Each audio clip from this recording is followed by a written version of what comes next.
Bismillahirrahmanirrahim. Alhamdulillahirabbil alamin.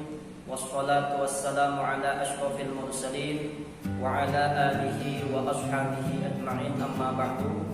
Yang terhormat Rektor, Dekan, Guru Pamong, dosen pembimbing serta tim penguji LPTK UIN Raden Patah Palembang. Perkenalkan, nama saya Syaukani SSY, alamat Kuala Tungkal, Kabupaten Tanjung Jabung Barat, Provinsi Jambi. Pada hari ini, Selasa 30 November tahun 2021, saya akan mengadakan praktek pembelajaran di kelas 3E Madrasah Aliyah Al-Baqiyatus Shalihat Kuala Tungkal. Ini merupakan salah satu persyaratan UKIP atau uji kinerja PPG tahun 2021. Mudah-mudahan apa yang saya sajikan nanti bermanfaat, khususnya bagi saya sendiri dan bagi kita semua. Demikianlah perkenalan yang dapat saya sampaikan. Saya akhiri dengan ucapan Assalamualaikum warahmatullahi wabarakatuh.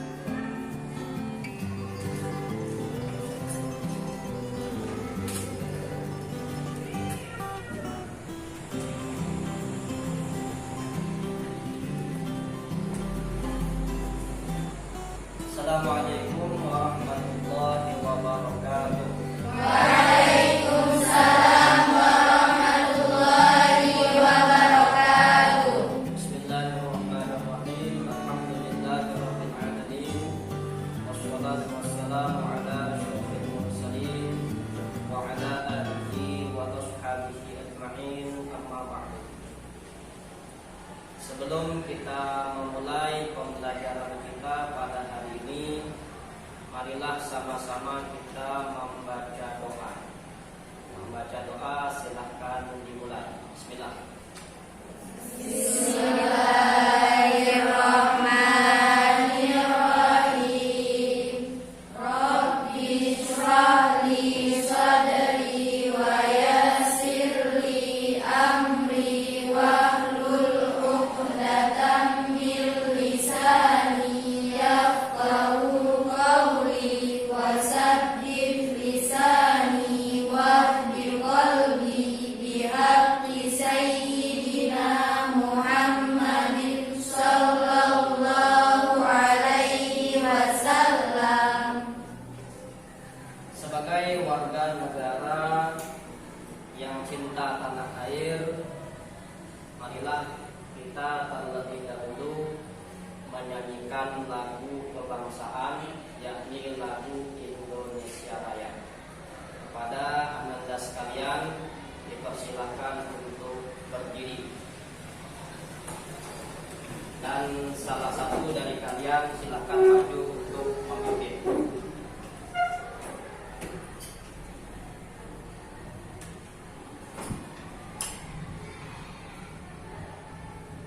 Ya, silakan.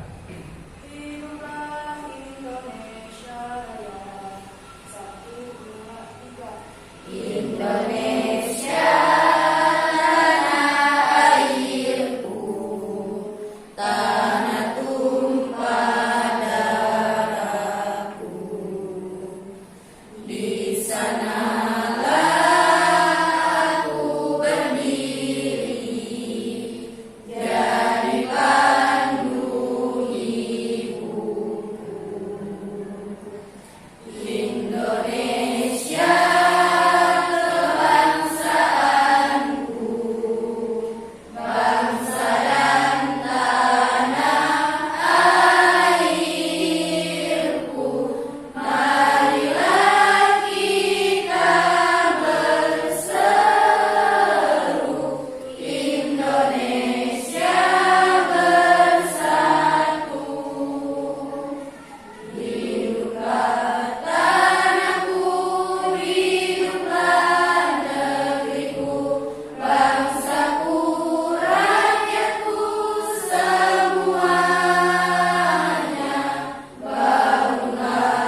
Untuk mengetahui kehadiran Anda sekalian, terlebih dahulu saya mau mengabsen Alen Veranikawati, Asmarita, Dela Anggraini, Diah Ayu Kurnianingsih, Ekawati, Hardiana, Ihsan Lutfi Nurbaila, Irena Husni, Isna. Tidak ada ya? Sakit ya? Kita doakan mudah-mudahan teman kita cepat sembuh ya. Amin. Maya Sari, Selvi Agustina, Sifat Aulia Rahma, Siti Maisara, Sakit, Siti Rahmah A, Siti Rahmah B. Baiklah, berarti ada 2 teman kita yang sakit ya.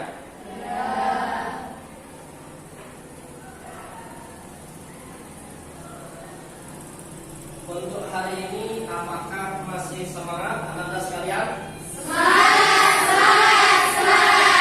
Alhamdulillah. Berarti hari ini sudah siap untuk menerima pembelajaran hari ini ya? Ada yang masih ingat kira-kira pada pertemuan yang sebelumnya materi kita tentang apa?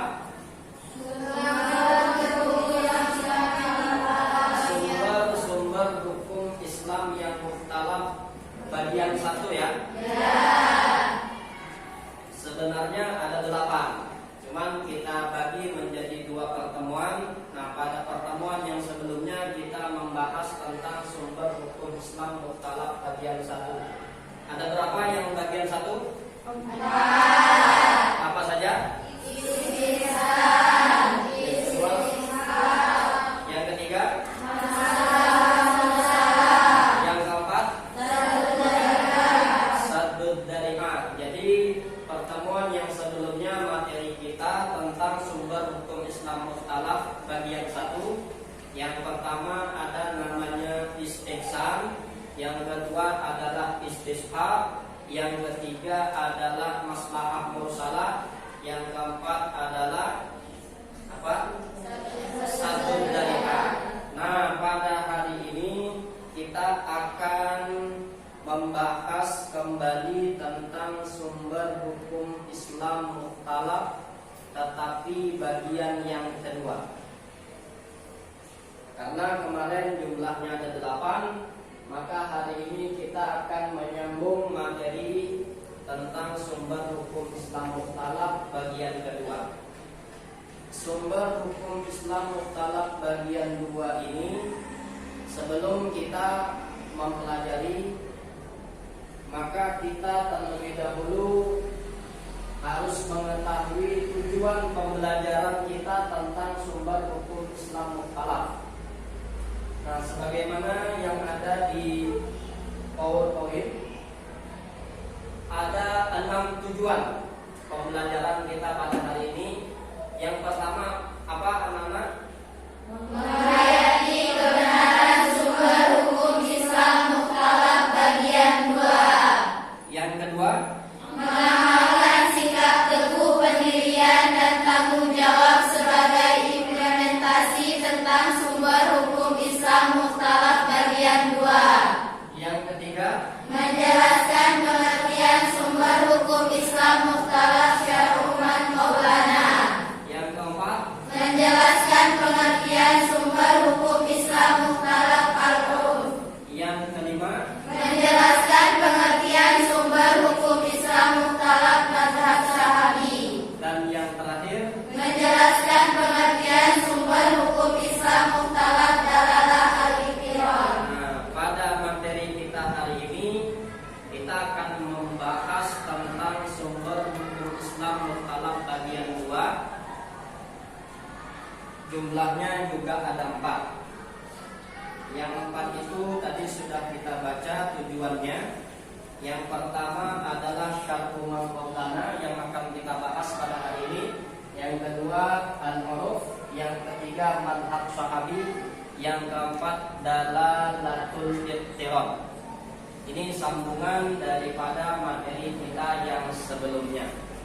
Baiklah, kita masuk kepada materi yang pertama, sumber hukum Islam bagian 2 yang pertama, yakni syar'u man qablana. Apa? Syar'u man qablana. Syar'u man qablana itu definisinya atau pengertiannya sebagaimana kita lihat di layar slide. Menurut bahasa berasal dari kata syar'u atau syariat yang artinya sebuah aliran air, sebuah agama hukum syariat. Dan qablana artinya adalah syariat yang diturunkan Allah kepada umat sebelum umat Nabi Muhammad. Jadi kalau digabung, syar'u man qablana itu adalah syariat atau hukum yang diberlakukan oleh Allah kepada umat terdahulu, umat sebelum kita. Syar'u man qablana itu definisi daripada sumber hukum syar'u man qablana. Kemudian syar'u man qablana ini terbagi menjadi 3. Yang pertama dinasakh syariat kita, artinya dia tidak berlaku lagi walaupun dulu pernah diberlakukan. Yang kedua dianggap syariat kita melalui Al-Quran dan As-Sunnah, artinya syariat dulu tetap diberlakukan untuk kita juga. Dan yang ketiga tidak ada penegasan, entah itu diberlakukan untuk kita atau tidak. Itu pembagian daripada syar'u man qablana. Kemudian berikutnya, nah itu yang pertama. Yang kedua sumber hukum Islam mukhtalaf yang bagian 2 adalah al-uruf. Al-uruf itu dilihat dari segi bahasa. Kata al-uruf berarti sesuatu yang telah dikenal. Itu secara bahasa maknanya sesuatu yang telah dikenal ya. Kalau sesuatu itu sudah dikenal berarti uruf namanya. Itu secara bahasa. Kata lain yang sepadan dengannya adalah adat atau tradisi atau kebiasaan. Jadi uruf itu bisa juga disebut tradisi, adat istiadat. Kita di Indonesia ini kan banyak sekali tradisi. Karena berbagai macam suku, maka dari suku itu juga akan menimbulkan macam-macam tradisi. Menurut istilah syarak, segala sesuatu yang sudah dikenal masyarakat dan telah dilakukan secara terus-menerus, baik berupa perkataan maupun perbuatan. Jadi uruf di sini sesuatu yang sudah menjamur di masyarakat sejak dulu turun-temurun sampai sekarang, baik itu dari segi perbuatan, amali atau dari segi perkataan. Itu makna uruf secara istilah. Kemudian pembagian uruf itu pertama kalau dilihat dari segi sifatnya ada namanya uruf apa nih namanya? Amali. Yang kedua qauli. Kalau dilihat dari segi wujudnya dibagi 2, pertama yang kedua uruf fasih. Uruf amali itu apa? Uruf amali itu adalah kebiasaan yang berlaku di masyarakat yang sifatnya perbuatan. Apapun perbuatan yang sudah menjamur di masyarakat itu namanya uruf amali atau tradisi yang sifatnya perbuatan. Sementara uruf qauli adalah sesuatu yang sudah menjadi adat di masyarakat tapi sifatnya ucapan, perkataan. Itu namanya uruf qauli. Kemudian yang berikutnya uruf shahih. Uruf shahih ini adalah kebiasaan yang dilakukan oleh masyarakat yang itu tidak bertentangan dengan agama, artinya boleh dilakukan. Sementara uruf fasid itu yang bertentangan dengan agama. Nah, kalau contohnya di sini sahih adalah calon mempelai laki-laki memberi hadiah kepada pihak perempuan. Entah itu apa kan gitu kan, dikasih hadiah sebelum menikah. Nah ini tradisi yang boleh, karena hadiah itu sama dengan sedekah itu kan boleh ya. Sedekah itu boleh. Nah sementara yang fasid itu yang tidak boleh. Misalnya dalam masyarakat mungkin tradisi orang kita Jawa, acara resepsi pernikahan biasanya ada istilahnya mijak telur ya. Mijak telur ini secara hukum agama itu ada unsur mubadzir ya. Mubadzir itu dilarang oleh agama. Jadi ini barangkali mohon maaf tradisi yang fasid. Karena fasid bertentangan, maka sebaiknya dihindari atau ditinggalkan. Nah itu namanya huruf fasid. Atau contoh yang lain. Kemudian dilihat dari segi ruang lingkup penggunaannya, juga dibagi dua. Pertama ada huruf am atau huruf yang sifatnya umum. Yang kedua huruf khas, huruf yang sifatnya khusus. Huruf yang sifatnya umum itu artinya hampir setiap daerah, hampir setiap masyarakat, hampir setiap suku melakukan tradisi itu. Berarti itu disebut huruf am atau huruf umum, yang sifatnya umum. Semua masyarakat, daerah, suku, bahkan negara semuanya melakukan. Sementara yang kedua huruf khas itu adalah tradisi yang sifatnya khusus tertentu pada satu masyarakat saja, atau satu suku saja, atau satu daerah saja, tidak diikuti oleh daerah yang lain. Maka dia disebut huruf khas atau huruf khusus. Bagaimana? Masih semangat? Semangat. Harus semangat ya. Materi yang sudah disampaikan sudah paham? Insyaallah. Oke, bisa kita lanjut ya? Bisa. Kita lanjut kepada yang berikutnya, yang ketiga, sumber hukum Islam mukhtalaf bagian 2 adalah mazhab Syahabi. Apa itu mazhab Syahabi? Silakan dibaca.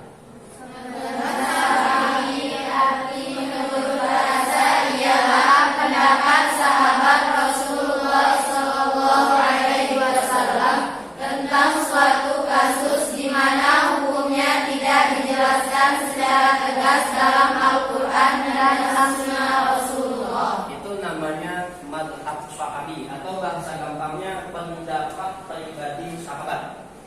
Pendapat pribadi sahabat yang itu tidak ada campur baur dari yang lain. Itu definisinya. Kemudian mazhab Syahabi ini dibagi menjadi 3. Pertama, perkataan sahabat terhadap hal-hal yang tidak termasuk objek ijtihad. Yang kedua, perkataan sahabat yang disepakati oleh sahabat lain, berarti ada ijma dari sahabat lain. Yang ketiga, perkataan sahabat yang tersebar di antara para sahabat yang lainnya dan tidak diketahui ada sahabat yang mengingkarinya atau menolaknya. Ini adalah pembagian daripada mazhab Syahabi. Yang berikutnya, yang terakhir, sumber hukum Islam mukhtalaf bagian 2 adalah dalalatul iqtiran. Apa itu dalalatul iqtiran? Yang dimaksud dengan dalalatul iqtiran ialah dalil-dalil yang menunjukkan kesamaan hukum terhadap sesuatu yang disebutkan bersama dengan sesuatu yang lain. Itu definisi daripada dalalatul iqtiran, atau gampangnya dalil yang menuntut kebersamaan hukum. Itu namanya dalalatul iqtiran. Contohnya, wa atimmul hajjah wal umrata lillah, dan sempurnakanlah ibadah haji dan umrah karena Allah. Berdasarkan ayat ini, Menurut ulama yang setuju sepakat dalalanul iqtiran dijadikan dalil, maka umrah di sini hukumnya wajib disamakan dengan haji karena ada waw patok yang menjadi dalalah, yang menjadi bukti dalil membersamakan hukum haji wajib, kemudian umrah juga hukumnya wajib. Ini materi kita secara umum. Jadi supaya kalian lebih memahami secara mendalam materi kita, pada hari ini kita bentuk lagi diskusi kelompok. Nanti setelah selesai bagian yang kelompok C ya, C akan mempresentasikan di hadapan, lalu nanti selesai dipresentasikan akan dilanjutkan dengan tanya jawab, gitu ya? Iya. Baiklah, selanjutnya kita akan membentuk kelompok diskusi, kelompok A, B, C, dan D sebagaimana yang sudah kita bentuk sebelumnya. Yuk silakan dibentuk kelompok masing-masing. Di sini kelompok A ya. Ini kelompok B. Ini kelompok C. Yang sana D ya. Jadi nanti kelompok C ini yang akan mempresentasikan di depan ya. Ya, sebelum presentasi silahkan didiskusikan dulu per kelompok. Nanti sudah selesai lalu dipresentasikan di hadapan.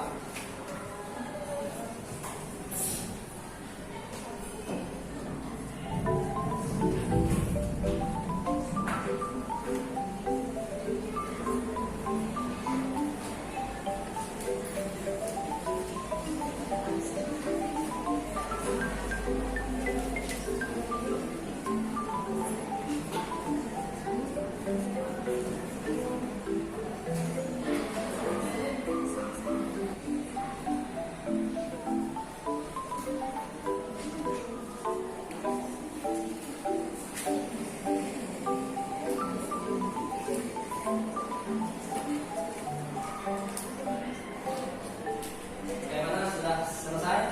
Sudah siap?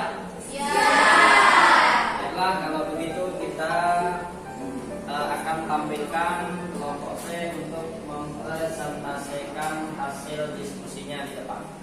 Pada kelompok C dipersilakan. Ya, maju. Assalamualaikum warahmatullahi wabarakatuh. Waalaikumsalam warahmatullahi wabarakatuh. Kami dari kelompok C akan mempresentasikan hasil diskusi kami mengenai sumber hukum Islam mukhalaf bagian 2. Yakni yang pertama syar'u man qablana, yang kedua al-urf, yang ketiga mazhab Syafi'i, yang keempat dalalatul iqtiran. Untuk yang pertama akan dijelaskan oleh teman kami Nur Azizah. Assalamualaikum warahmatullahi wabarakatuh. Waalaikumsalam warahmatullahi wabarakatuh. Bismillahirrahmanirrahim. Saya akan menjelaskan sumber hukum Islam yang mukhtalaf bagian syar'u man qablana. Syar'u man qablana mempunyai arti yaitu menurut bahasa berasal dari kata syar'u.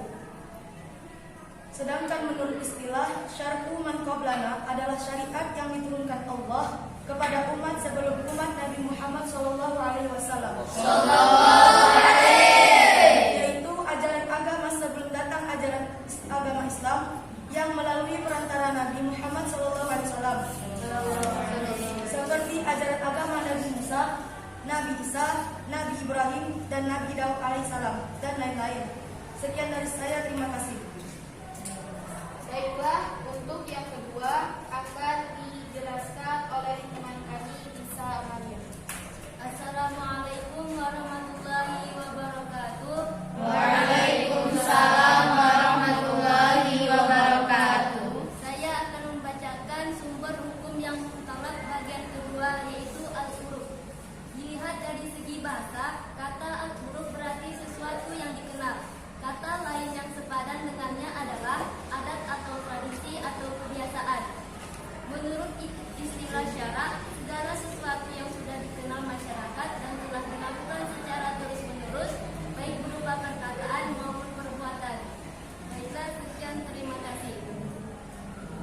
huruf yang ketiga yang akan dijelaskan oleh teman kami Rina Hakim. Bismillahirrahmanirrahim. Mazhab sahabi. Mazhab sahabi arti menurut bahasa ialah pendapat sahabat Rasulullah Shallallahu Alaihi Wasallam tentang suatu kasus di mana hukumnya tidak dijelaskan secara tegas dalam Al-Quran dan As-Sunnah Rasulullah. Sekian dari kami. Baiklah, untuk sumber hukum Islam yang mukhtalaf yang nomor 4 akan dijelaskan oleh teman kami Siti Rahma. Assalamualaikum warahmatullahi wabarakatuh. Waalaikumsalam warahmatullahi wabarakatuh. Dalalah al-iqtiran yang dimaksud dengan dalalah al-iqtiran ialah dalil-dalil yang menunjukkan kesamaan hukum terhadap sesuatu yang disebut bersama dengan sesuatu yang lain.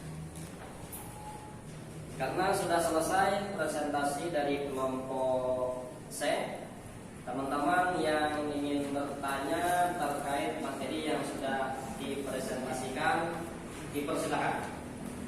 Dari mana? C, kelompok D. Ya, silakan kelompok D. Kalau mau bertanya, silakan. Kami di kelompok D ingin bertanya kepada kelompok C. Coba sebutkan kembali pembagian al-huruf. Ya, silakan dari kelompok C. Coba sebutkan kembali tentang pembagian huruf. Silakan. Assalamualaikum warahmatullahi wabarakatuh. Waalaikumsalam warahmatullahi wabarakatuh. Kami dari kelompok C ingin menjawab pertanyaan dari kelompok D.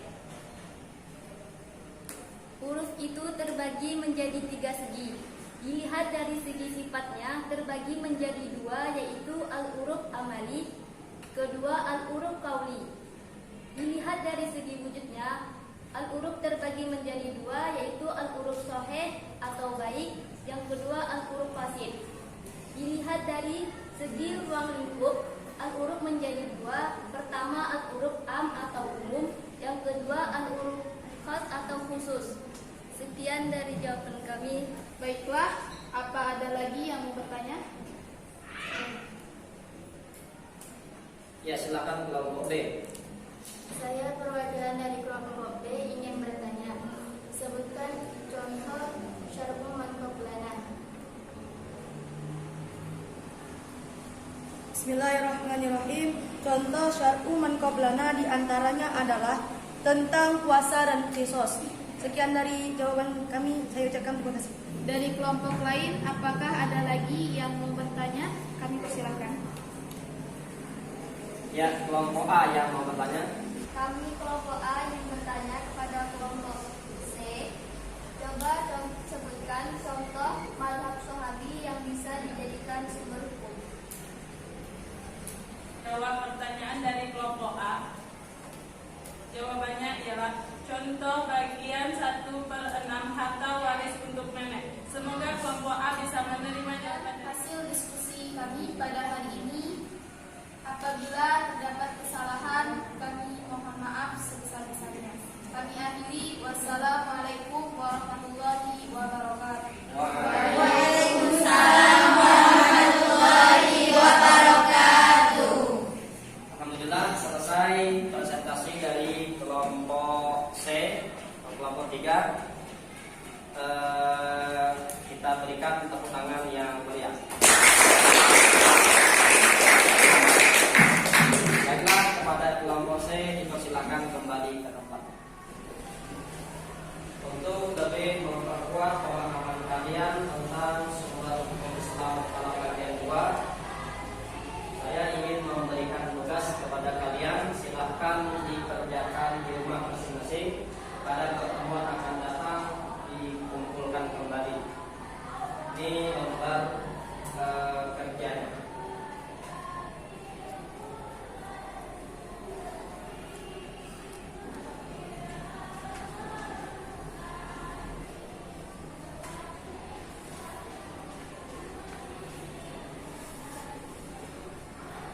Silakan dikerjakan di rumah masing-masing. Pada pertemuan yang akan datang dibawa kembali, dikumpulkan kembali. Di ujung pertemuan kita pada hari ini